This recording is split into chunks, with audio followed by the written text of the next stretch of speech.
What's up, everybody? Welcome back to the Love Life podcast. Today is going to be very relevant to you if you have fallen for someone who is now telling you that they cannot have a relationship for any reason whatsoever. If that's you, you're probably in a very heartbroken state right now. You're probably really struggling with the confusion of the situation and knowing what to do next. Well, today is going to help. Before I go any further with this podcast, by the way, I just did an entire live hour on how to heal from heartbreak, get closure, and move on once and for all. If you weren't there, thousands of people from across the world attended this live session. It really was a remarkable session in helping people to move on from the worst heartbreaks of their life. So if that describes you, whether the heartbreak was yesterday or years ago, but you're still going through it, I want you to check this out before the replay disappears. We are airing it until Friday night. So on the 28th at midnight, this replay will disappear. So please go check it out now. Mark it in your diary. Don't be one of those people who gets to Saturday needing this and you didn't actually watch it while it was available. The link to go and watch it is lovelifereplay.com. Go check that out either now or as soon as you've finished listening to this podcast. This episode today is part of a mini series that I'm doing on the podcast where I am taking pieces of writing that I reserved exclusively for people who are on my mailing list in a Friday letter called The 3 Relationships. And I spent a lot of time crafting these pieces that helped a lot of people who are on my newsletter. If you're not part of my newsletter, go to the3relationships.com and jump on that now. But for everyone who wasn't on the newsletter at the time, they really did miss something special. And I want to bring forward a few of these pieces and essentially turn them into the spoken word so that they can help people who watch the YouTube videos or who listen to the Love Life podcast. This one is all about situations where someone tells you they can't have a relationship with you at the point where you've already decided that you like or love them. It's a really important piece. I think you're really going to enjoy this story and it's going to help be a pressure valve for you if you find yourself in that situation. And by the way, you can listen to this story on the move if you enjoy listening to me in the car or when you're tidying the house or whatever you're doing at the same time. You can listen to it as a sleep story if you like. I know some people enjoy doing that with the podcast, or I know some of you will just enjoy watching it on YouTube, but I intended this to be something that you could enjoy in many different ways. It started when my friend Anna called me in a heartbroken state. For the past year, she had been in a relationship with a man that she felt was her soulmate. She was ready to spend the rest of her life with this man, except that 2 months ago, he decided to end it, which is a move that usually disrupts any plans to spend the rest of your life with a person.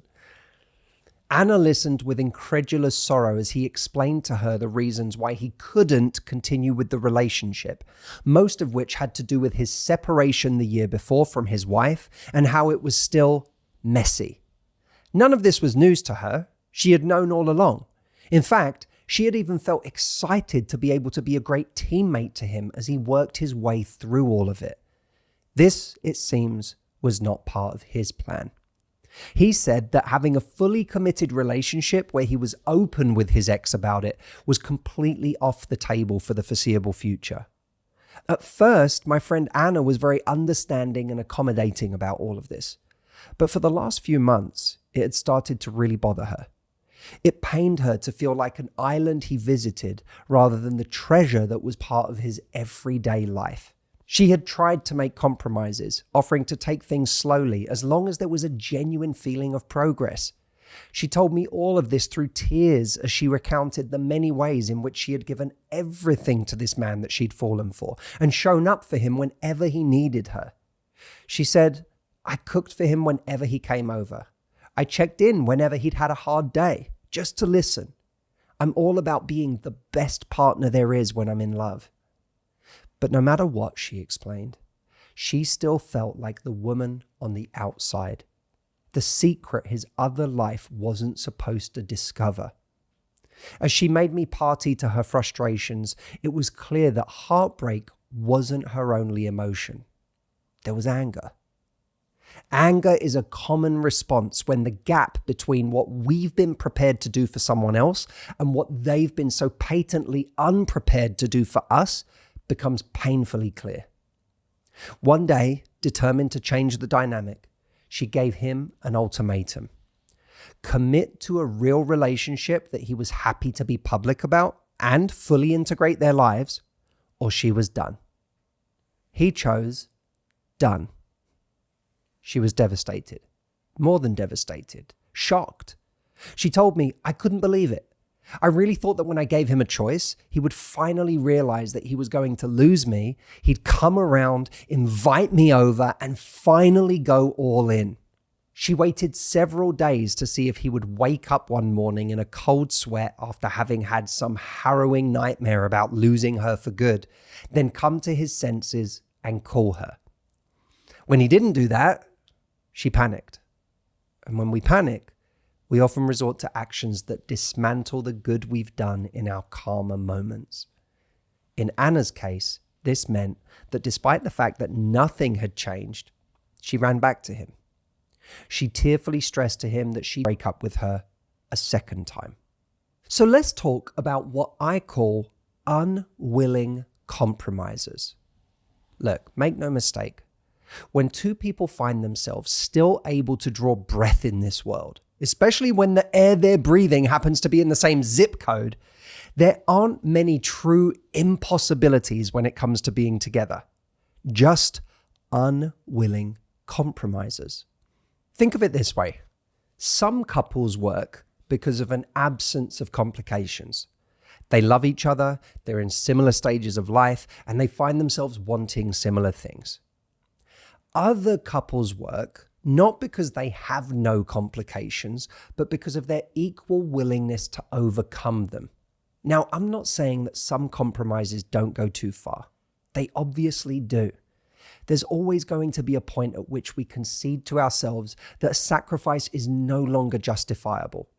If someone lives on the other side of the world and we only get to see them once every 2 months, and this is unlikely to change for years, then we may well decide that life is too short for this particular relationship. Maybe it would be worth it if we were to live with this person for 200 years once we could finally be together, but with 40 left to go, it's reasonable to say that you'd rather be sharing a bed with someone now than at some imaginary date in the future.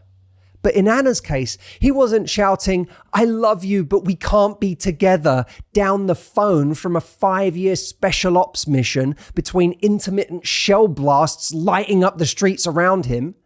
He was saying it from his 4-bedroom house 10 minutes down the road. As you sit listening to this, assuming you're still sitting and aren't furiously pacing the floor as you start to critically assess your own situation, maybe you're getting some clarity. But a thought keeps returning. Matthew, this person is the right person for me. They're a 10 in terms of what I'm looking for. My question is, are you sure?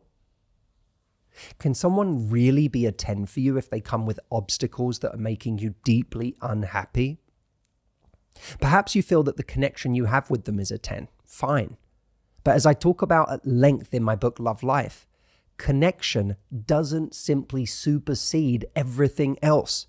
If a 10 is defined as someone who is truly right for you, then we should look at what right actually means. The right person is both right and ready. And if they're not ready, they can't be right. And the right relationship has to actually work. If it doesn't work, it's not right. To tell you the truth, I don't believe in meant to be. In fact, I'm saying that the inverse of this statement is true.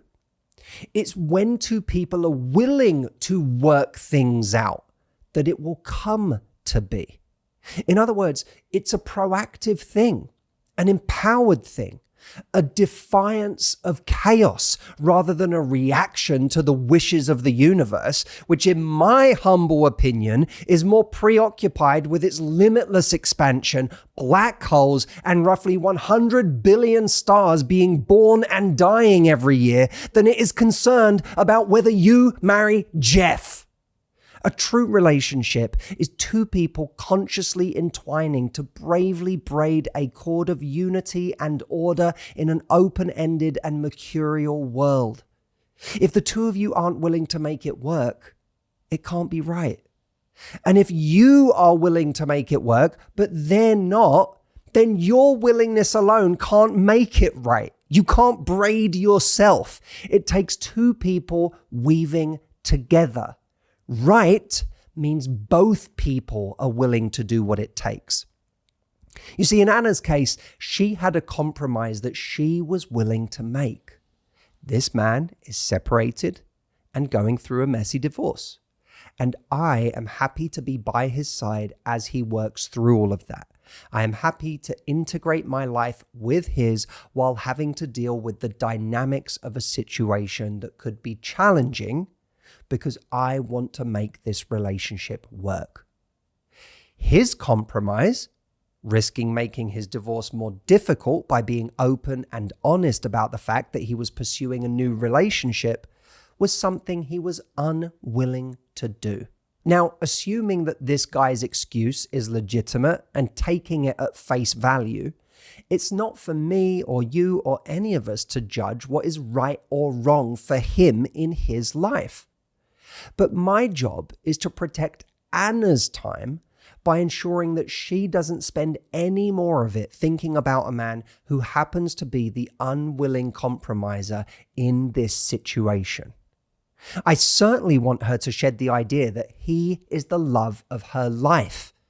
Because continuing to believe that someone is the one for you, even though you can't have them, is a recipe for madness. Allow me to offer you an invaluable test for restoring your sanity. If someone is telling you how much they love you and would love to be with you, but the relationship isn't working because of actions they are unwilling to take or sacrifices they are unwilling to make, ask yourself this simple question. If I were them, and I loved me the way they say they love me, what would I be doing to make it work? Think about your answer for a second. Are the things that they are unwilling to do things that you would do in a heartbeat for someone you loved that much?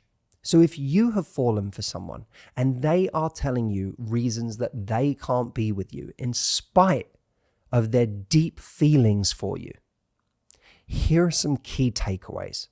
Number one, when two people find themselves still able to draw breath in this world, there aren't many true impossibilities when it comes to being together, just unwilling compromisers. Two, the right person is both right and ready. If they're not ready, they can't be right. And the right relationship has to actually work. If it doesn't work, it's not right. Three, a true relationship is two people consciously entwining to bravely braid a cord of unity and order in an open-ended and mercurial world. In other words, being together is proactive. It's not passive. Four, don't settle for being an island someone visits. Be the treasure they are excited to bring home. Five, are the things they are unwilling to do to make it work things you would do in a heartbeat for someone you love as much as they say they love you? Pay attention to that. So what about you? Think of a current or past situation where you felt like you were doing most of the compromising and ask yourself, if I were them and I loved me the way they say they loved me, what would I be doing to make it work? Does this make you realize the enormous gulf between words and actions? Remind yourself now that great relationships are built on actions. Love is a verb. It requires someone to show up, not just recite poetry about how they feel about you. How will this realization impact the pedestal you've put this relationship on? How will it help you move on and find something far, far better? Now, of course, as I said at the beginning, a huge symptom of being in a situation like this is heartbreak. The feeling of having fallen for someone, having let your guard down, been vulnerable with someone, allowing your feelings to develop because you felt like you were in a mutual place with someone and that they felt the same, and then grieving the loss of something special that you thought was on the cards, grieving the loss of hope for the relationship, the future you thought you might have with that person. And if you're in that place, of heartbreak, what I did this week on how to heal from heartbreak is designed for you. Please take the time, 1 hour of your life. If you're heartbroken, it will be the most important hour you spend this year for your emotional well-being. Take that hour and come watch this live session I did before it expires on Friday night. It expires this Friday at midnight Pacific time. So go check it out. It's at lovelifereplay.com. I'll also leave a link in the description of the episode. And I wish you better. And I look forward to working on this with you. Thank you so much for being here on the Love Life podcast, as always. And I'll see you next time.